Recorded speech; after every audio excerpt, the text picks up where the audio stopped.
In this episode, clearly, when I said church is business, business is church, it's all right there.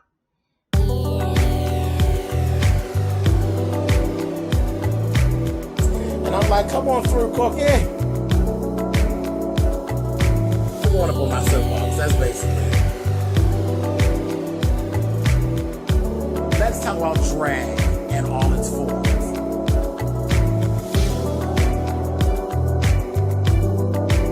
What,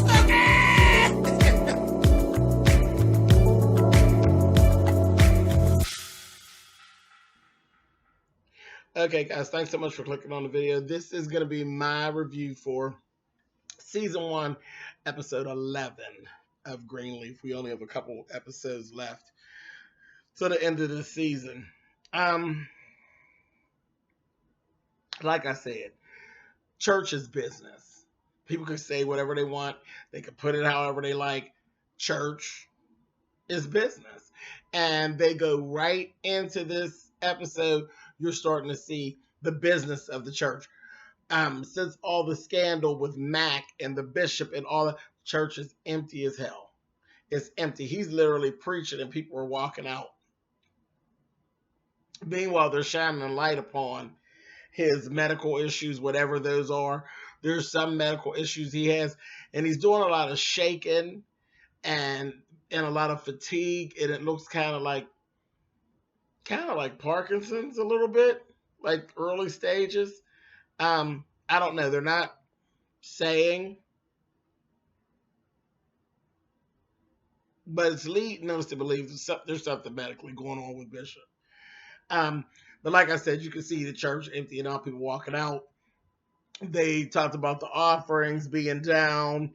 And then they even went as far as to say, well, reinstate Jacob. Because maybe it's what we need is a fresh face to bring the people back in. Like it's all like this game. It's a game, that they're playing. At the Lord's expense. Church. But anyway, the bishop is completely against it. He's completely against Jacob being reinstated. Then they talked about grace. Oh, because the offerings were as high as they ever were when Grace preached. So there you have it. That's the business of church. Offerings and tithings and all of that. That's the business of church. Yeah, the tithing stuff is in the Bible. And that's why they use it to press you. To create the business of church. But whatever, that's another video for another time. Anyway, moving on. So there was this whole thing where they were getting together about the Women's Day, this Women's Day gathering, this annual gathering they do. And being as though the church is seeing financial hardship, Carissa suggested that maybe they move it to the church as opposed to having it in this hall that they usually have it in. Oh no, we've been, how May gets. So Lady May was all up in her shed. We always have had it. My ladies look forward to it, this, that, the other. So there's another woman on the board, and the lady said, well, how much does it cost? Because I've been waiting. She's like the leader of this committee. She's one of the members of the committee, and she's saying, I've been waiting to write the check because I wanted to speak with Lady May before, we made any decisions. So May felt kind of pushed. So, she's real grand. So she says, don't worry about it. I'm just going to go ahead and write the check myself. And it was like $4,500. She sat and wrote the check. And then after they left out, May was pissed. I knew she was pissed. And she made this comment. And I said, no, was that really churchy, girl? That wasn't God like her. That wasn't of God at all, bitch. She said, who even got that woman on the committee? She said, honey, I've never seen people act so pretty with borrowed clothes on. I said, oh, that Lady May is too much. Too much. Just like she's pissed off with Bishop. She's pissed off with the whole thing with her brother and all. She's still pissed off with Bishop. They had their 45th anniversary. He sent her some beautiful flowers. The next time he seen them flowers, baby, they was balled and jumbled up and chucked down into the garbage can, honey. I said, oh, a mess. Another thing she did this episode, remember the housekeeper that actually took the phone call from the press and didn't say anything? She didn't say yes, she didn't say no, she didn't say anything. Well, she pulled her in her office and told her, well, yeah, I see that you put in for a scholarship. You sent the application for a scholarship because you want to go do nursing and all that, and that's really nice. Told her, well, you're going to be one of the recipients. Then let her know that she knows that she's the one that the newspaper and that had talked to. She said, but I didn't say anything, ma'am. And she's like, that's right. And from my understanding of the conversation, you didn't have to. So you didn't say yay and you didn't say nay, honey. You just sat there and let it roll. So she basically gave her very much of, honey, here's your final check, and you're going to get the scholarship. You'll get the tuition and all of that at the ceremony. And she's like, well, wait a minute, ma'am, are you saying that I'm not needed at the house anymore? She was like, you have a long road to get ahead of you, honey. Get some rest. Fired, honey. See that May, honey. May is the one that will take the knife, honey, and jam it in your back, caress your one cheek, and then smack you on the other side, honey. That's May, honey. So she gave her the scholarship so she can get on with her life, but she fired the fuck out of her. So you'll get on with your life, but bitch, you're going to have a hard time because you're going to be a jobless bitch with a scholarship to do nursing. Good luck. I said, oh, that May is too much, honey. Anyway, so that was her. May was cutting up all through this episode. She really was. That damn Gigi and Noah, they're still seeing each other, kissing each other and carrying on and trying to keep themselves. Child, y'all might as well go on and play in, out, in, out, in, out. And y'all kissing and having wine and being all in each other's face, but then you don't want to let him stick it again, honey. Just go on and fuck. Y'all might as well. It's all fucked up anyway. Go on and fuck.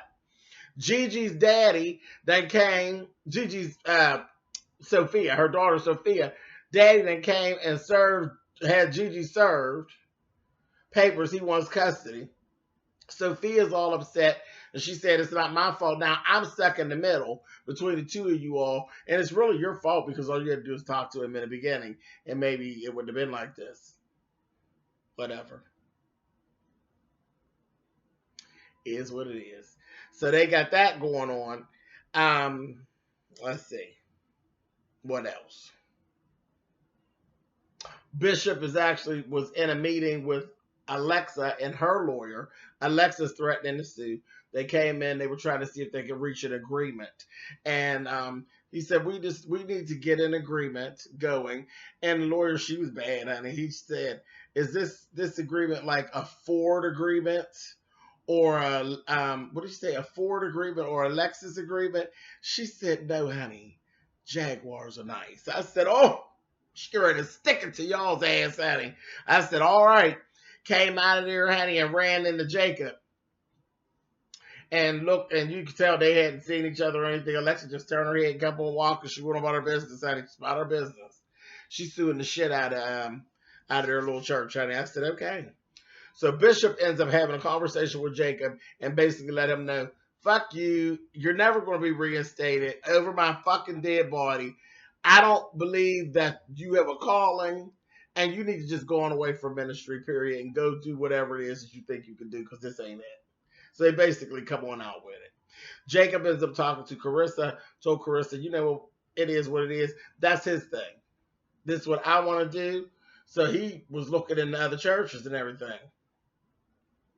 And talking about even relocating. And Carissa at first, she's like, I'm not going to leave my school, this, that, thing, the other. And then, you know, in Carissa fashion, honey, he pressed a little bit and she was like, well, fine, Jacob, we'll do whatever you're going to do. You know, I'm behind. Do what you're going to do. So he ends up, I'm saying, well, what does he get ready to do? Child, he went down to talk to a rival church. And of all churches, Triumph. So he goes down there and talks to Pastor Skanks, honey. And they actually are talking. And you know, that Pastor Skanks he's a real bastard. He really is. He's a bastard. And he treated Jacob like a bitch, basically.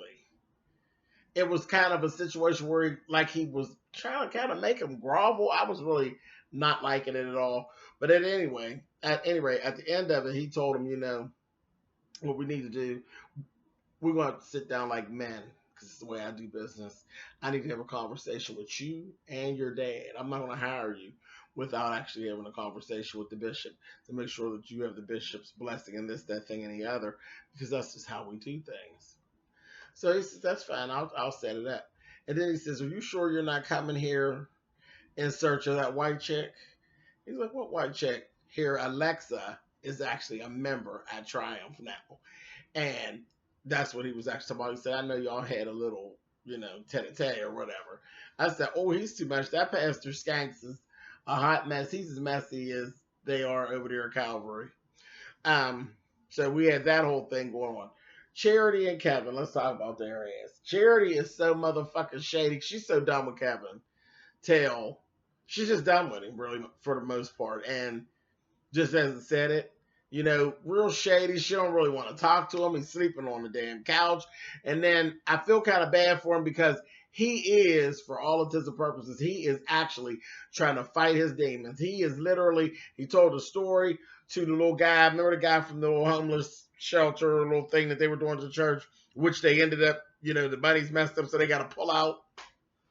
So they had that whole thing, and he was giving Kevin very much of, well, we're still going to see each other, aren't we?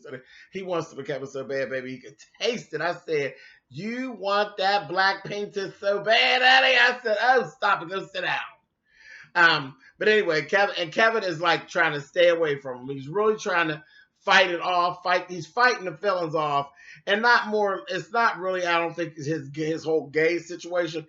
He's fighting to not be like his father. He talked about how his father used to go out every night after dinner for a walk, and then one day just didn't come back. He's trying not to be that guy, and he's really trying hard. Like, you see him he's starting to take into the idea that there's going to be twins and this, that, and the other. But I don't know. I think it's just too late because Charity is so motherfucking over the whole situation. She's like done with the shit. And I'm just like looking at her, and I'm like, girl, she act like she more sweet on her little choir director, honey. He's like her best girlfriend, but I'm like, she looks at him like she could eat him up, honey. But anyway, just a mess. Anyway, last thing I'm gonna talk about is Mac, honey. Mac is in jail. He said he's just sad and solemn and carrying on Chester the molester. He ends up calling Bishop and asking Bishop, do you really believe that there's a hell? So he's having this whole conversation. And I'm listening to this conversation, and he's saying, do you think that there really is a place that God sends people who have done bad things, you know, and they stay there and suffer it for eternity and everything? So I'm listening, and I'm saying, now, I know what I'm getting out of it. And the bishop, I know you got to get what I'm getting. I was getting suicide. And this is what it's all reading to me. I'm like, if this man hangs himself or does something to himself, because that's what it sounded like he was leading up to commit suicide. Like, he's just so done, you know. And, you know, he's weak. He's a fucking pedophile. Most pedophiles, you know, when you get down to the bottom of it, they're weak-minded motherfuckers. They're not, you know, they're not the creme de la creme of the criminals. You know, they got issues. You know, they got issues, and they don't deal well with reality most times. And that's what I'm getting from Mac. And I was like, this is all reading suicide.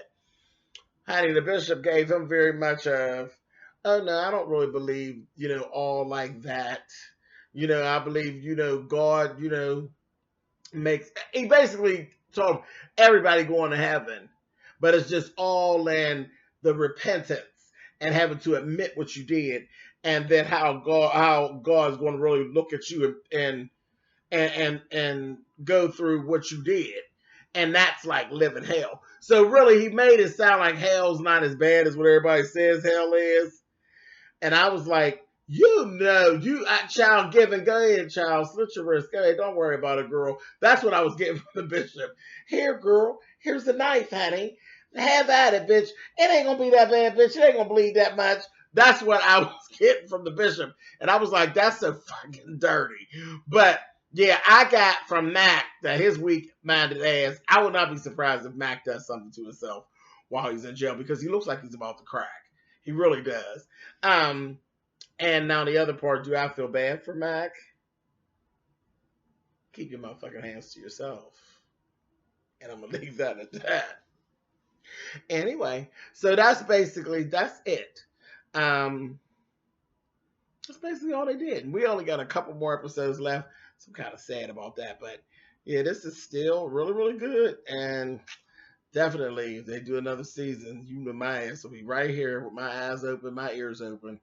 All right, guys. So I will talk with you all later. All right. Bye. Hey, guys. You know what? I was completely done and just about all the way. I had my video almost all the way uploaded. That's why the lighting is not all that great or anything right here, but I just had to add this part in. Now, the one thing that I forgot, and I sat there and said, oh my God, I forgot that. There was a scene where Gigi and Bishop actually had a talk, and they went back and forth, and she basically told him she was sorry. Like I think she was tired of there's this tension in the air, and I think she's just tired of it in general.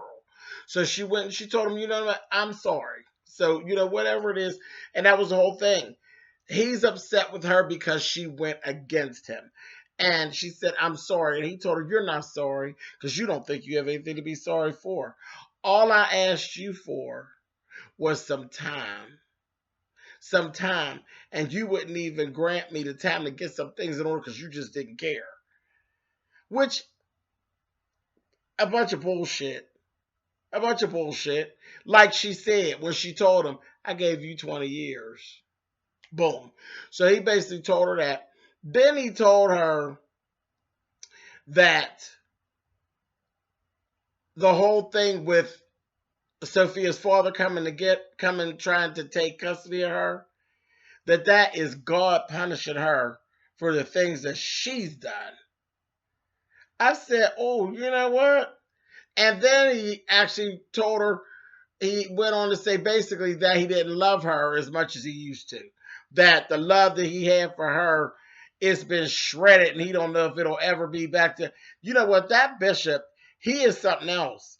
He is something else. Him and May are a perfect match. They do all the dirt.